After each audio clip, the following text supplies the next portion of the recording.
Bienvenue à tous et à toutes donc pour ce nouveau échange que nous allons faire ensemble. Un partage commun aussi pour ceux qui découvrent nos vidéos, ceux qui ne nous connaissent pas, donc ceux qui ne nous regardent pas fréquemment aussi, peut-être que vous découvrez cette chaîne. En tout cas, nous avons abordé un sujet qui est très important, un sujet qui enveloppe plusieurs autres sujets. Vous savez, ce sujet c'est la crucifixion. La crucifixion qui est à la fois, je dirais, aujourd'hui une réalité que beaucoup de gens refutent. Et c'est terrible, c'est vraiment terrible de réfuter la crucifixion. Vous savez, et on va apporter donc des paroles au sujet de la crucifixion, bien sûr, mais il y a aussi d'autres sujets que nous allons aborder qui sont très importants. La nature, l'identité du Mashiach, du Messie Christ sur terre. Quelle était son identité spirituelle devant les hommes? Et aussi, bien sûr, qu'en est-il de cet antichrist qui doit venir? Quel est son but? Vous voyez? Donc, bien sûr, ensuite nous allons parler du royaume, parce qu'il y a un royaume qui est réservé à ceux qui vont accepter la vérité, à ceux qui vont accepter la parole de Dieu. Donc c'est important de saisir ce message que nous allons vous partager maintenant, vraiment qui est important. Sachez que le Shamtam, c'est le sceau de Dieu. Nous devons avoir le sceau de Dieu sur nous, en tout cas sur les élus, pour être co-héritiers, pour entrer dans ce royaume-là que Dieu nous a préparé pour l'éternité. Et pour ça, il faut suivre le Messie. Mais voilà, nous allons donc aborder ce sujet. Et je vais laisser la parole donc aux frères pour qu'ils puissent parler à ce sujet qui est très profond et très puissant. Voilà, donc je t'en prie frère. Oui, la croix, la crucifixion n'est pas une fiction, mais bien un calvaire. Dans le Petit Robert, nous trouvons l'étymologie des mots comme crucifix, fiction, calvaire. Fictif, c'est feindre, créer par imagination, allégorique, fabuleux. Donc fiction veut dire hallucination, invention. La vérité est, quoi qu'on dise, est supérieure à toutes les fictions. Ça vient de Nathan. Cela s'appelle crucifixion. Le calvaire, quant à lui, a été bel et bien une réalité, et si vous le voulez bien, permettez-moi de vous expliquer ce qu'est cette forme de supplice qui surgit depuis l'Antiquité et repris par les Romains de l'époque. Lorsque le condamné a été reconnu coupable, il subissait cette condamnation décrétée par les gouverneurs. Exactement. Par exemple, Ponce Pilate. C'est ce genre de condamnation, Oui. meurtrier, tout ça.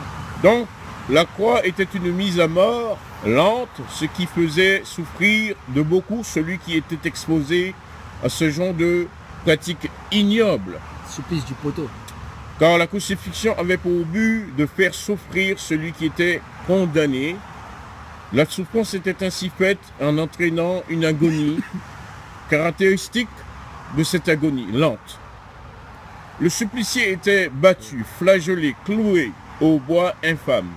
Ses os des mains et pieds transpercés par les pointes énormes et longs afin de maintenir l'ensemble du corps en suspens et les bras écartés, ce qui fait que le sternum et la cage thoracique ne puissent se relever et laisser les poumons prendre de l'air à chaque tentative. Imaginez-vous un petit peu le supplice, la souffrance, la torture que devait endurer le Messie. C'est de l'asphyxie, accompagnée des douleurs et des blessures, des clous et la perte de sang. Quand la mort était tardive, alors le centurion était chargé de briser les jambes du supplicié afin de lui causer l'instant fatal dans Jean 19, 31 et 32. Pourquoi fallait-il lui briser les jambes? C'est une question qui est posée. Eh bien, cela empêchait le supplicié de remonter sur ses membres inférieurs et de prendre son souffle, ce qui causait une mort par asphyxie. Concernant le maître, ses jambes à lui n'ont pas été brisées puisqu'il était déjà passé par la mort à l'instant où il dit à son père, « Je remets mon esprit entre tes mains ». Et il expira. Vous pouvez vérifier dans Luc 23, 46, dans Jean 19, 33. Et juste après, nous voyons que le centurion lui transperça le flanc et il sortit le sang et l'eau. Dans Jean 19, 34 et 35. C'est ça, donc on voit là vraiment le supplice de la crucifixion qui est terrible. Vous savez, c'est une réalité spirituelle à la fois et réelle qui s'est bien déroulée dans le temps jadis. Et on voit ici dans l'écriture de la Bessora, dans le livre de Jean, dans la Bessora 19, 34, 35, on lit « Un des soldats lui perça le côté avec une lance. Et aussitôt, il sortit du sang et de l'eau de cette blessure-là. » C'est une prophétie aussi. Hein. Celui qui l'a vu en a rendu témoignage. Celui qui a vu en a rendu témoignage. Hein. Et son témoignage est vrai. Et il sait qu'il dit vrai, afin que vous croyiez. Aussi, ces choses sont arrivées, afin que l'écriture fût accomplie. Il est dit dans la Bessora, aucun de ces os, dans la Torah aussi, ne sera brisé. Et ailleurs, l'écriture dit, ils verront celui qu'ils ont percé. Donc, c'est une réalité. La mort du Seigneur était déjà arrêtée avant la fondation du monde, selon la prophétie que nous voyons dans ce verset. Zacharie 11, verset 12 à 13. Luc 24, verset 26. 1 Pierre 1, verset 19 à 20. Car notre Créateur est omniscient et omnipotent. Il peut voir dans le passé et voir dans le futur, étant dans le présent. Et c'est ce que Jésus a démontré maintes fois dans la Bible, que nous pouvons vérifier dans Jean 1, verset 48. Lorsque le Maître parla à Nathanaël, « Seul un Dieu peut voir dans l'avenir. Notre existence n'est pas le fruit du fortuit, sorti d'une pochette surprise et certainement pas d'une guenon. » Jérémie 1, verset 4. Vous vérifiez cela. Mais l'esprit du Créateur et de son imagination. Genèse 1, verset 27. Revenons à notre roi des rois et seigneur des seigneurs, sur sa crucifixion, que nous pouvons lire dans Ésaïe 53, versets 1 et 2. Lorsque nous étudions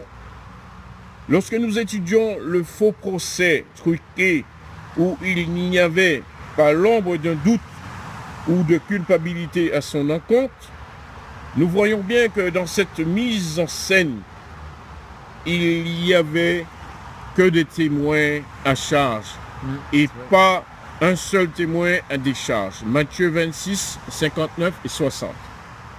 Excepté un sursaut de remords et de conscience venant de Ponce Pilate, juste avant sa lâcheté en disant « Je ne vois rien de coupable chez cet homme ». Luc 23, versets 4, 18 et 22. Voulez-vous que je relâche Jésus ou Barabbas? Le peuple a tranché.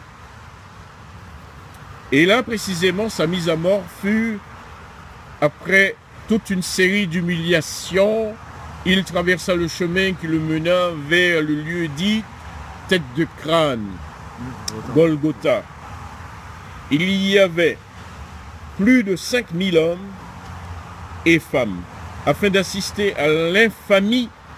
Ce sont des témoins oculaires de cette grande tragédie humaine. Luc 23, verset 27. Car comme je vous l'ai dit, le Créateur est omniscient et omnipotent.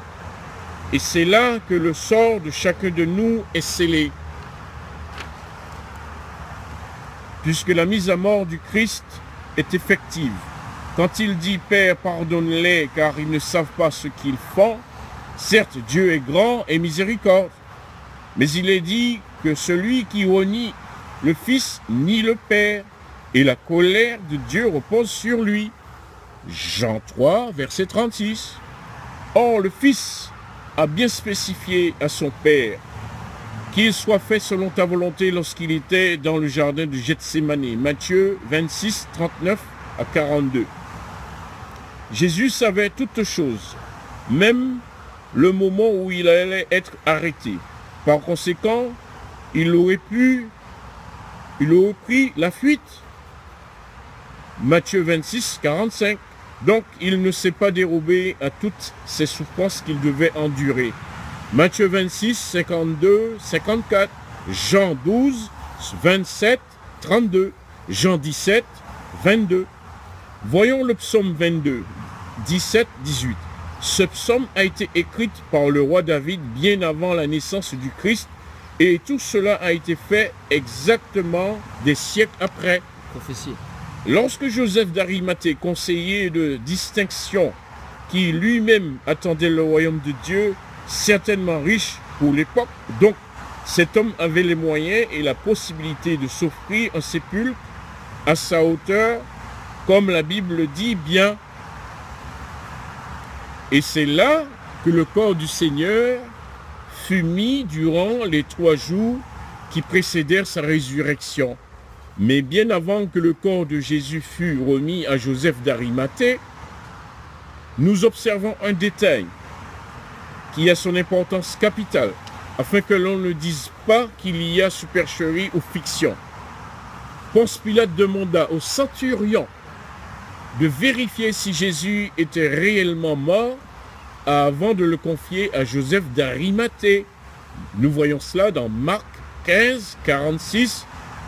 Non, Marc 15, 42 et 46. Donc effectivement, comme a pu dire le frère, c'est un fait réel. C'est un fait réel. Hein.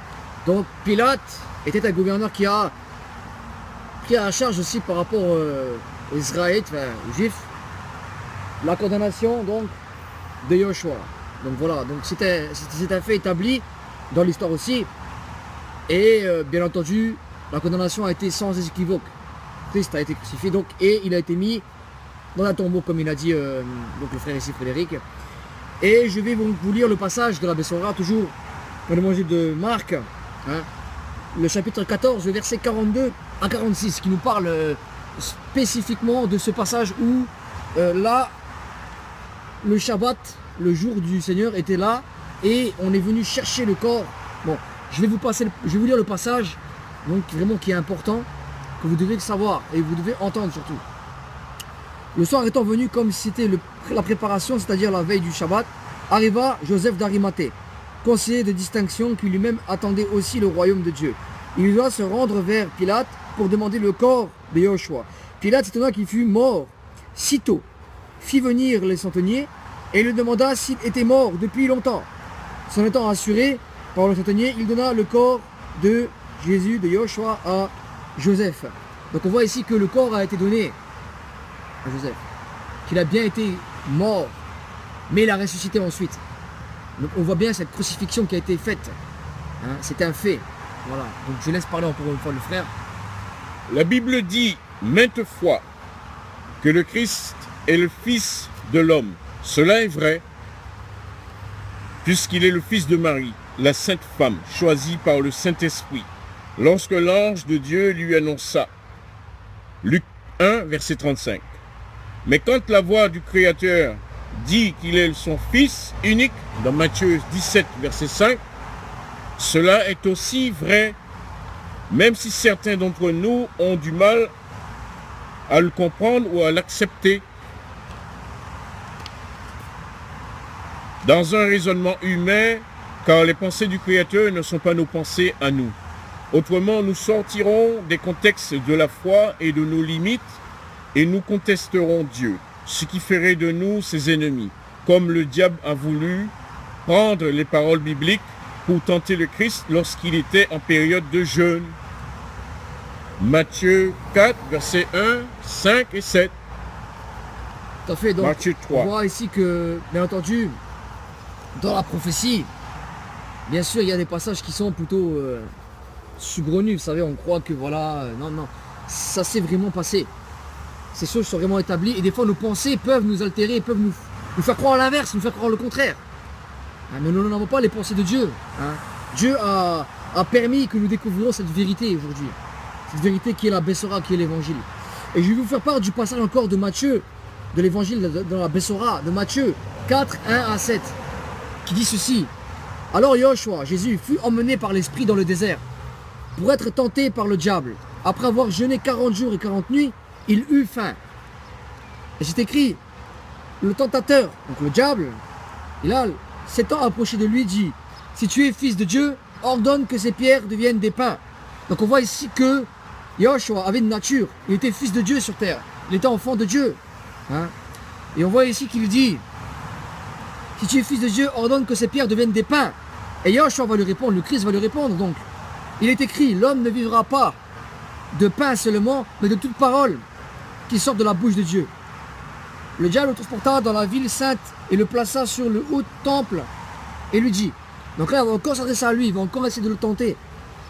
Et il va lui dire, si tu es de nouveau fils de Dieu, encore une fois, donc c'est sa nature. Et là il lui met à l'épreuve quoi. Il dit, si tu es fils de Dieu, jette-toi en bas, car il est écrit, il ordonnera des ordres à ses anges à ton sujet, et ils te porteront sur les mains, de peur que ton pied ne heurte contre une pierre. Et Yoshua, il va lui répondre, il va lui dire, il est aussi écrit, tu ne tenteras point le Seigneur ton Dieu. Et le diable le transporta encore sur une autre montagne, très élevée, et lui montra tous les royaumes. Parce qu'il y avait beaucoup de puissance déjà à l'époque avec les Romains et tout ça. Il y avait beaucoup de puissance du monde. Là, c'est le monde qui lui montre, le royaume du monde que montre l'ennemi. Et il lui dit, et toute la gloire. Et il lui dit, je donnerai toutes ces choses si tu te prosternes et m'adores. Donc là, il a voulu être adoré. Il a voulu être adoré.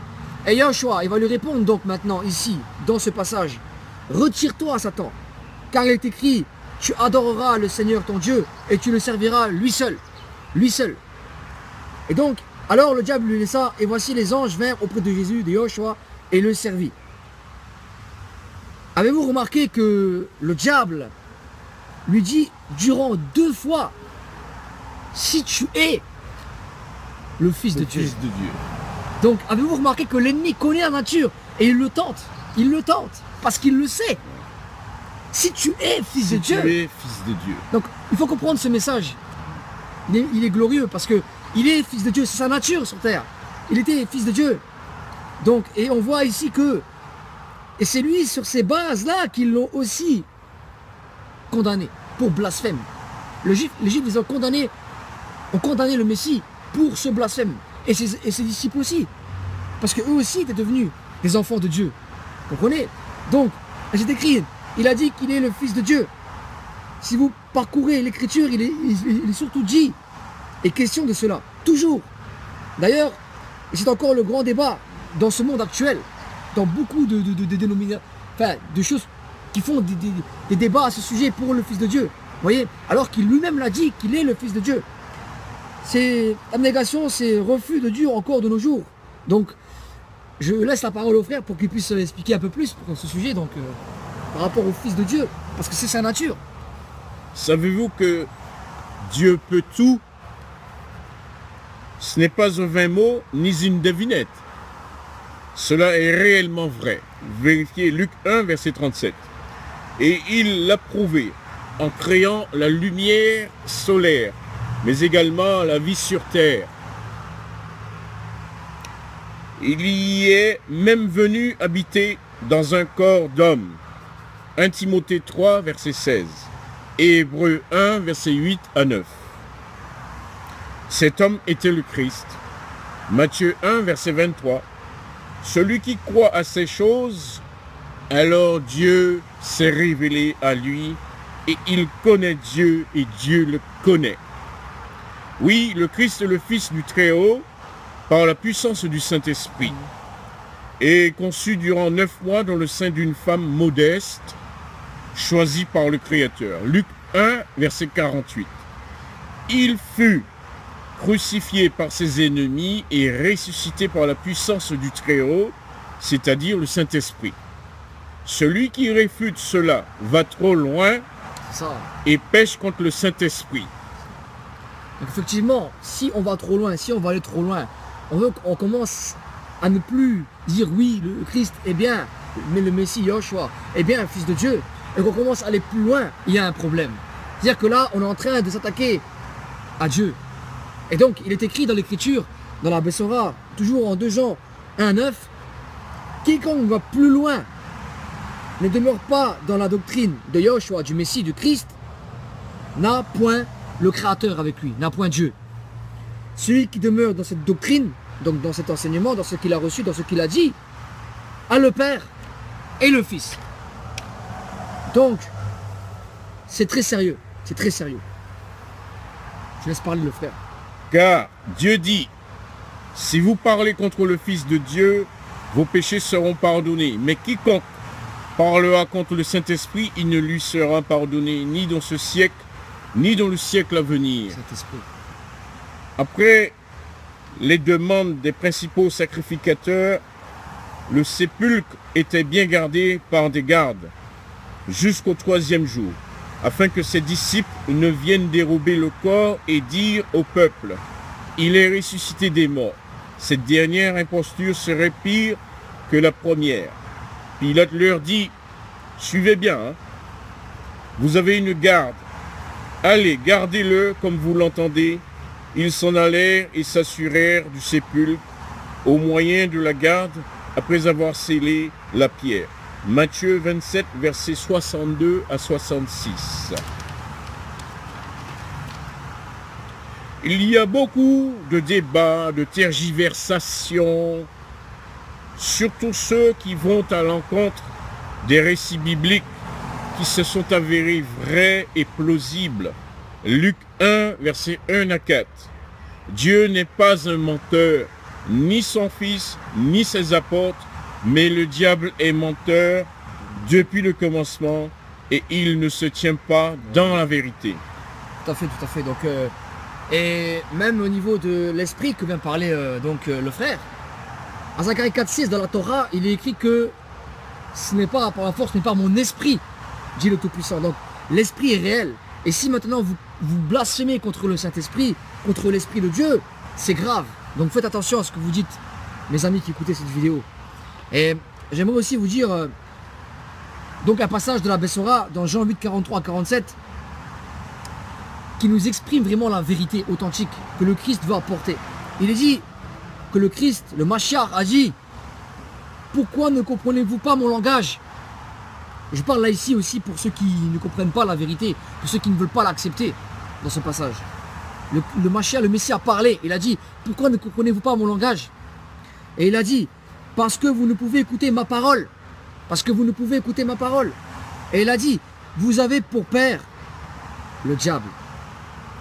Et vous voulez accomplir les désirs de votre père. Il a été meurtrier dès le commencement et il ne se tient point dans la vérité. Parce qu'il n'y a pas de vérité en lui. Lorsqu'il profère le mensonge, il parle de son propre fond, car il est menteur et le père du mensonge. Et moi, parce que je dis la vérité, vous ne me croyez pas. Et là, le Christ rajoute bien. Et moi, parce que je dis la vérité, parce qu'il est la parole de la vérité. Et moi, parce que je dis la vérité, vous ne me croyez pas. Et il va ajouter, qui de vous me convaincra de péché si je dis la vérité?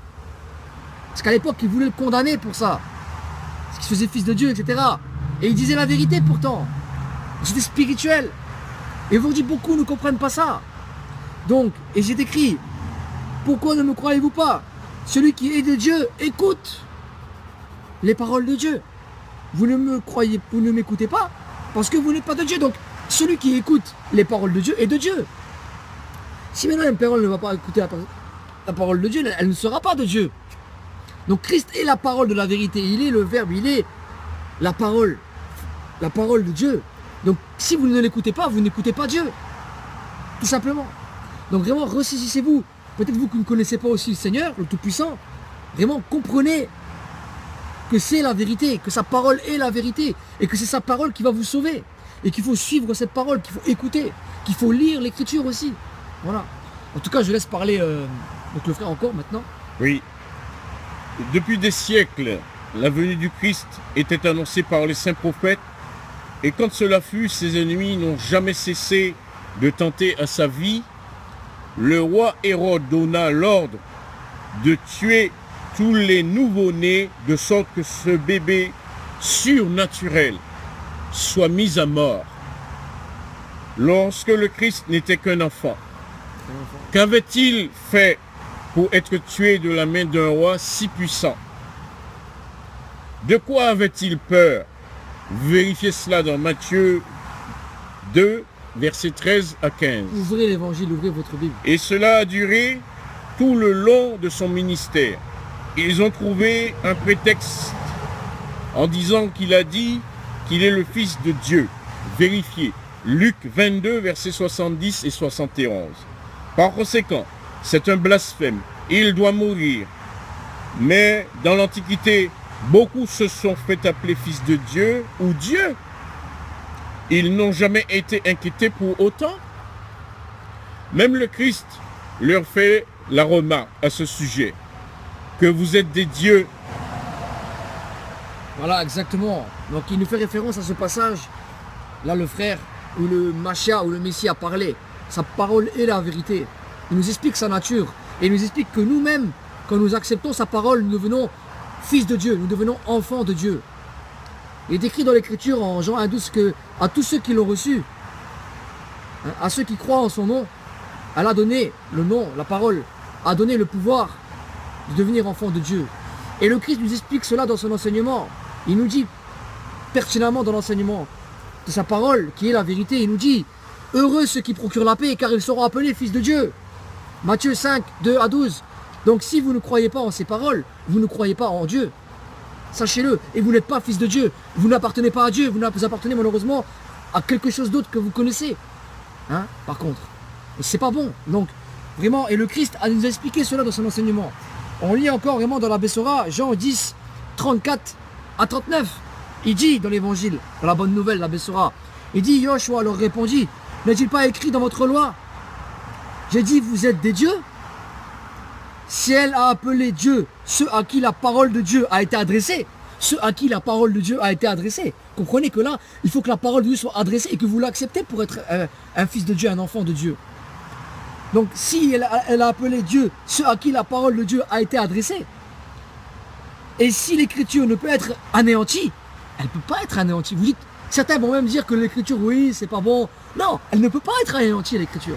Et c'est pour ça qu'on devient fils de Dieu, qu'on devient enfant de Dieu, en acceptant la parole de Dieu. Et c'est écrit ici, pour ceux qui l'acceptent, celui que le Père a sanctifié et envoyé dans le monde, vous lui dites, tu blasphèmes. Et cela parce que j'ai dit, je suis le Fils de Dieu. Donc ici, il a reçu la royauté, il a reçu la parole de vérité. Et vous rejetez cette parole, et vous n'appartiendrez pas à Dieu. Si vous refusez cette parole que le Mashiach, que le Messie apporte aux hommes, à chaque personne de l'humanité. Il a apporté ces paroles de réconciliation pour que l'humanité puisse connaître le vrai Dieu et puisse marcher avec lui. Et donc ici c'est écrit, et si je ne fais pas les œuvres de mon Père, ne me croyez pas. Mais si je le fais quand même, vous ne me croirez pas. Donc même que le Christ fait des miracles et qu'il a accompli ce qu'il a accompli, vous ne le croyez pas non plus, toujours, pour certains, malheureusement.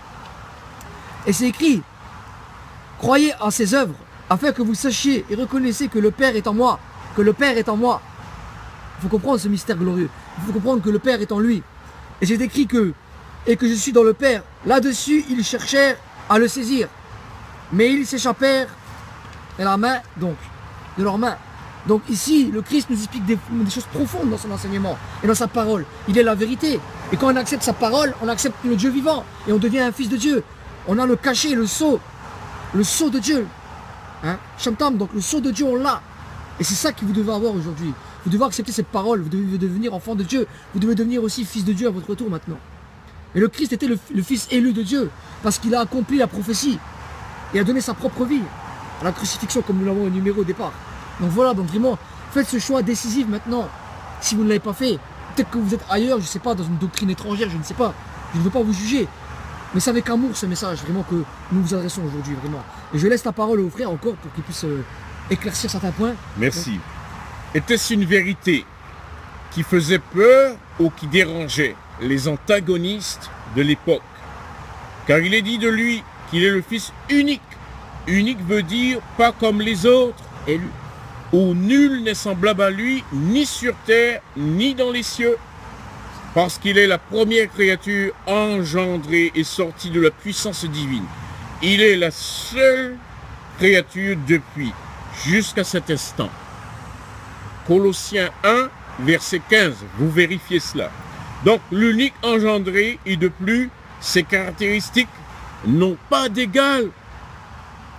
Bien sûr, il y a d'autres fils du ciel nommés ainsi, mais n'ont pas l'appellation engendré, ni unique. Vous vérifiez cela dans Hébreux 1, verset 4, 5 et 6. Alors il est dit plus loin, car le Christ est le concepteur, c'est-à-dire il les a créés, ses anges. Le Père Tout-Puissant lui a donné la puissance suffisante pour cela. Colossiens 1, verset, je dis bien, Colossiens 1, verset 16 à 17. Je sais que certains diront que ce que j'avance n'est que pure imagination ou hérésie qui heurte les opinions considérées comme justes et raisonnables. Mais n'oubliez pas aussi que le Christ dit que tout pouvoir m'a été donné dans le ciel et sur la terre. Donc, il est l'archiviste divin. Hébreux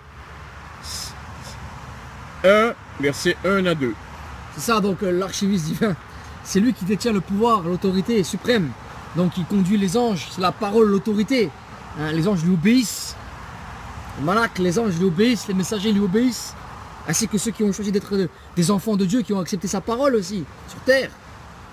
C'est le deuxième ministère. Bref, je ne vais pas approfondir, mais ici on voit, après avoir autrefois, à plusieurs reprises, il est écrit donc dans le livre d'Hébreux, comme il l'a cité, de plusieurs manières, parler à nos pères par les prophètes, parce qu'il y a eu des prophéties.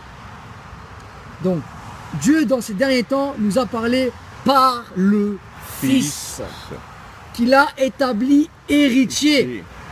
Encore une fois, nous voyons ici, héritier de toutes choses. Et il est écrit, par lequel il a aussi créé le monde. Exact. Il a créé le monde. Dieu dit que la lumière soit la lumière fut. Dieu a créé le ciel et la terre. Il est écrit en Genèse, sa parole créatrice là.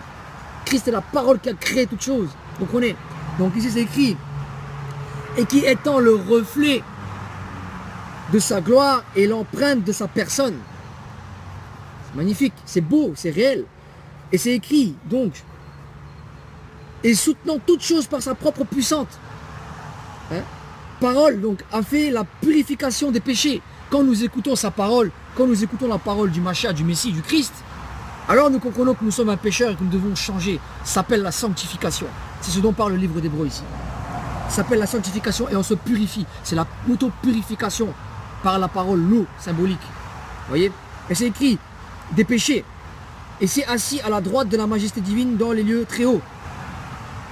Il nous a permis cette purification aujourd'hui.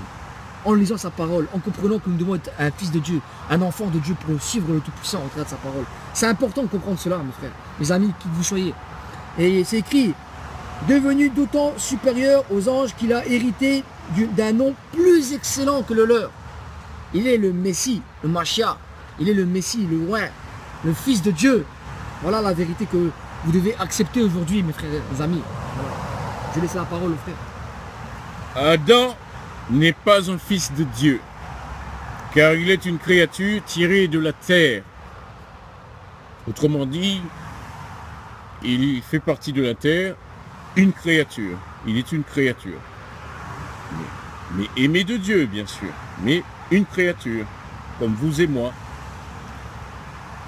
Les anges sont des fils de Dieu tant qu'ils ne désobéissent pas et ne délaissent pas leur rang afin de devenir des dieux sur terre, comme ils l'ont fait dans le passé.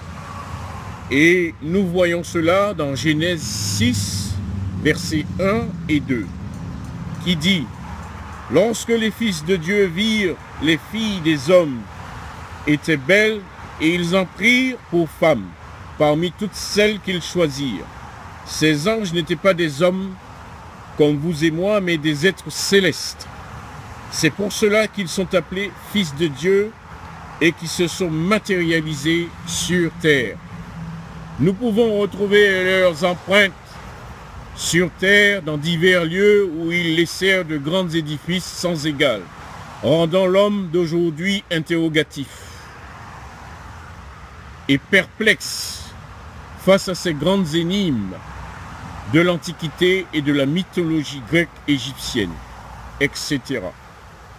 Deutéronome 4, verset 32. Alors, il est dit, mais la Bible dit explicitement, les anges qui n'ont pas respecté leur rang et qui se sont adonnés à des passions de toutes sortes, Dieu les a précipités dans les abîmes des ténèbres et les a réservés pour le jugement. 2 Pierre 2, verset 4. Il y aura de même parmi vous de faux docteurs qui introduiront sournoisement des sectes pernicieuses et qui, rognant le maître qui les a rachetés, attireront sur eux une ruine soudaine. Plusieurs les suivront dans leur dérèglement et la voie de la vérité sera condamnée, calomniée à cause d'eux. Par cupidité, ils vous exploiteront au moyen de paroles trompeuses, eux que menace depuis longtemps la condamnation et dont la ruine ne sommeille point. 2 Pierre 2, verset 3. Donc c'est important de saisir les messages par rapport aux anges aussi et par rapport à ce qui s'en vient. Donc nous allons lire un passage qui est important, beaucoup de passages importants de l'écriture justement.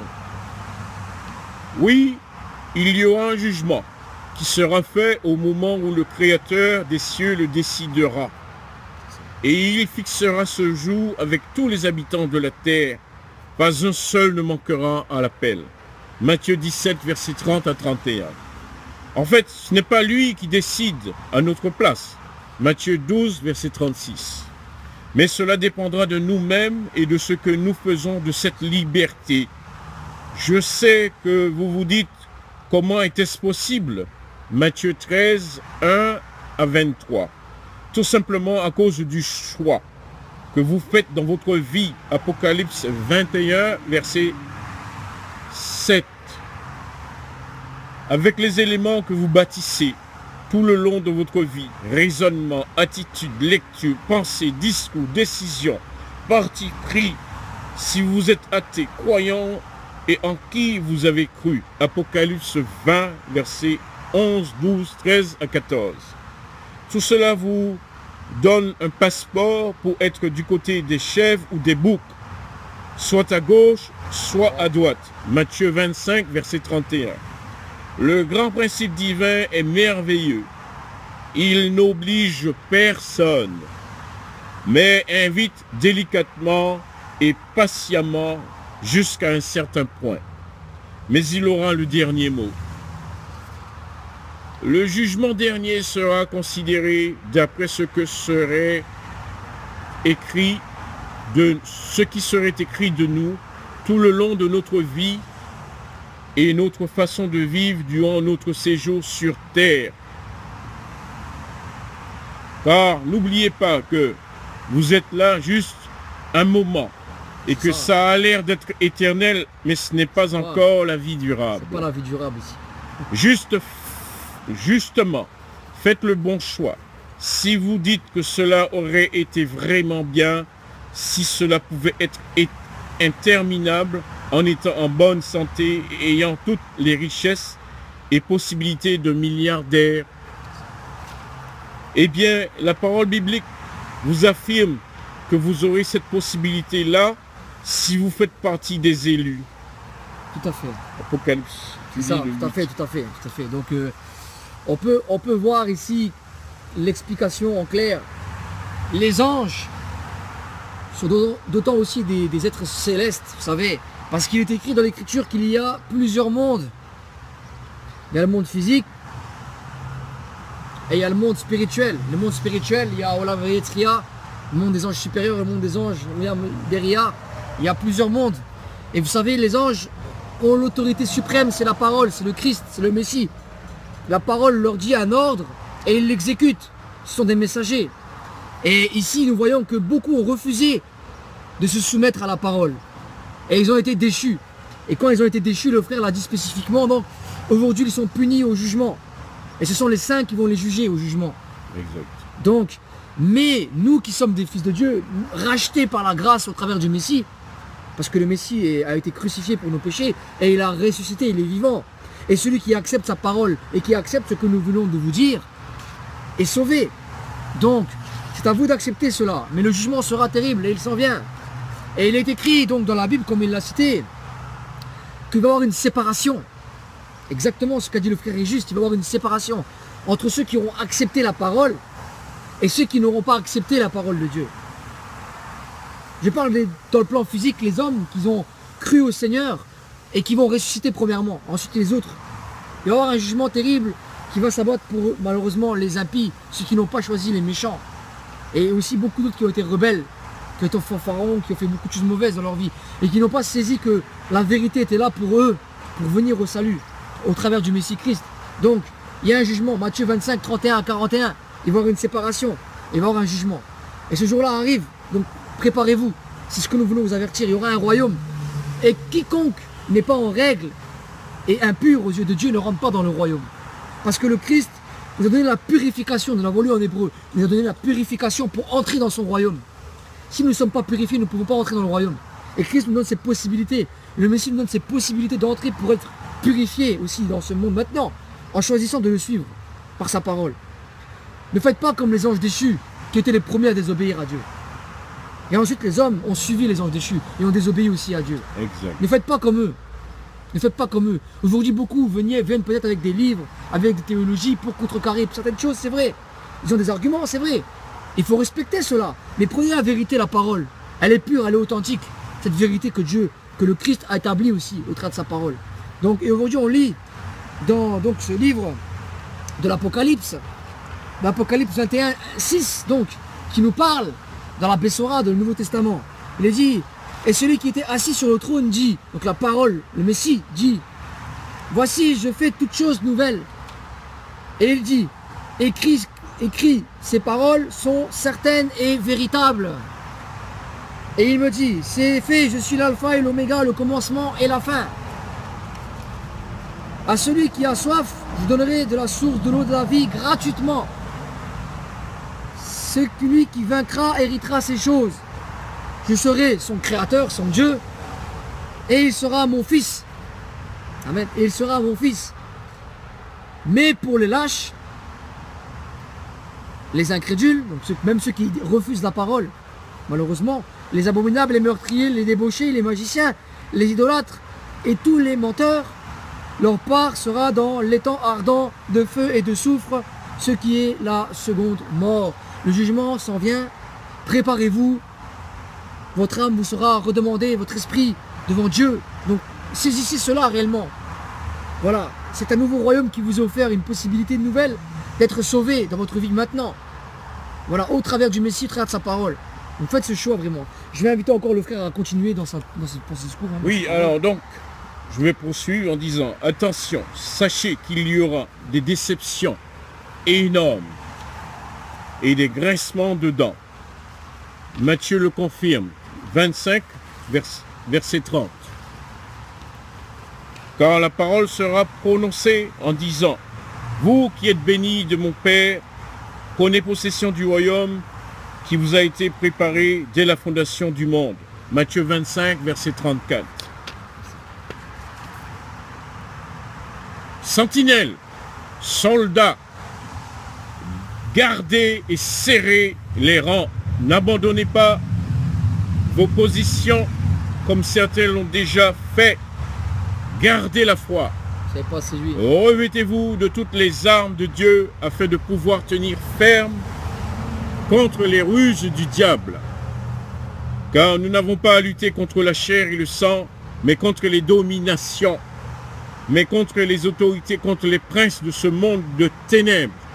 Éphésiens 6, versets 10 à 17. Petits enfants, c'est la dernière heure. Et comme vous avez appris qu'un antichrist vient, il y a maintenant plusieurs antichrists. Par là, nous connaissons que c'est la dernière heure. Ils sont sortis du milieu de nous, mais ils n'étaient pas des nôtres. Car s'ils avaient été des nôtres, ils seraient demeurés avec nous. Exactement. Mais cela est arrivé afin qu'il soit manifeste que tous ne sont pas des nôtres. Pour vous, vous avez reçu l'onction de la part de celui qui est saint, et vous avez tous de la connaissance. Je vous ai écrit non que vous ne connaissiez pas la vérité, mais parce que vous la connaissez et parce qu'aucun mensonge ne vient de la vérité. Qui est menteur sinon celui qui nie que Jésus est Christ? Celui-là est l'antichrist, Voilà, qui nie le Père et le Fils. Quiconque nie le Fils n'a pas non plus le Père. Vous pouvez vérifier cela dans Jean 1, verset 2, 18 à 23. Et je laisse le frère conclure. Voilà, donc c'est très très bien ce que vient de dire le frère. Donc vraiment réalisez, peut-être qu'aujourd'hui vous refusez le Fils. Sachez qu'il y a plusieurs antichrists, il y a plusieurs personnes qui refusent le Fils de Dieu, la parole de Dieu. Et si vous refusez le Fils de Dieu, ben vous refusez Dieu. Vous refusez le Créateur, vous refusez son salut, vous refusez son royaume, vous refusez d'être acquitté au jugement. Donc c'est terrible ce qui s'en vient pour vous. Vous devenez automatiquement un menteur. Puisque vous refusez la vérité. Vous devenez un menteur. Donc vraiment, repentez-vous. C'est le conseil que nous avons à vous donner. Sans jugement de notre part, mais juste pour vous avertir. Comme vient de l'énumérer le frère. Matthieu 25, 34.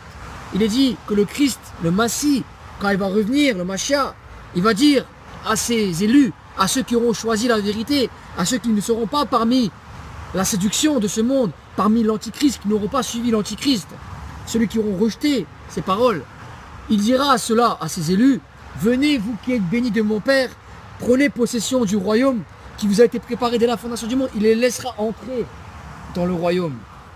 Il faut comprendre ça mes frères, mes amis. Donc vraiment, je ne sais pas qui vous êtes, vous regardez cette vidéo, vous êtes tombé dessus par hasard, sachez que ce n'est pas un hasard, Dieu veut vous marquer, ma chaîne. Dieu veut vous marquer du sceau de Dieu. Il veut vous marquer de son Esprit Saint. Il veut vous faire comprendre que vous êtes son fils. Il veut vous amener dans la vérité au travers de sa parole. Et il veut que vous soyez sauvés. Et que vous ne soyez pas dans la séduction. Parce qu'il y aura beaucoup de séduction dans ce temps qu'on vit actuellement. Il y a beaucoup de fausses doctrines, il y a beaucoup de choses. Des gens qui vont au-delà même de la parole de Christ. Qui ont fait, enfin, bref, des livres, etc. Bon, je ne vais pas énumérer. Mais c'est pour vous dire vraiment, faites attention et venez vraiment au Machia. Venez à la parole de Christ. C'est écrit dans l'Apocalypse, dans la Bessora, en 19:13, que son nom est la parole de Dieu. La parole de Dieu a été faite chair, Jean 1,14. Elle est venue dans le monde, mais le monde ne l'a pas reçue. Ils l'ont rejetée.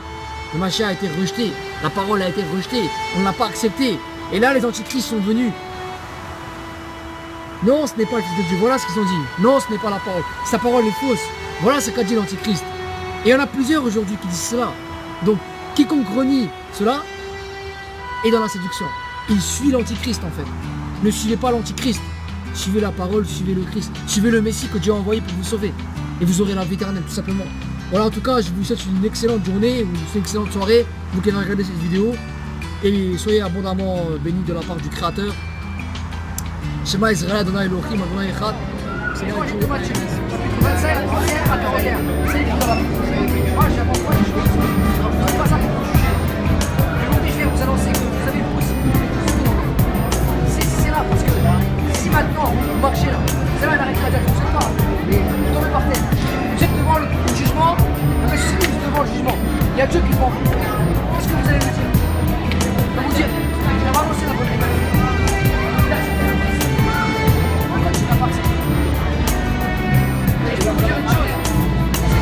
Ça se trouve même, vous allez revoir cette scène.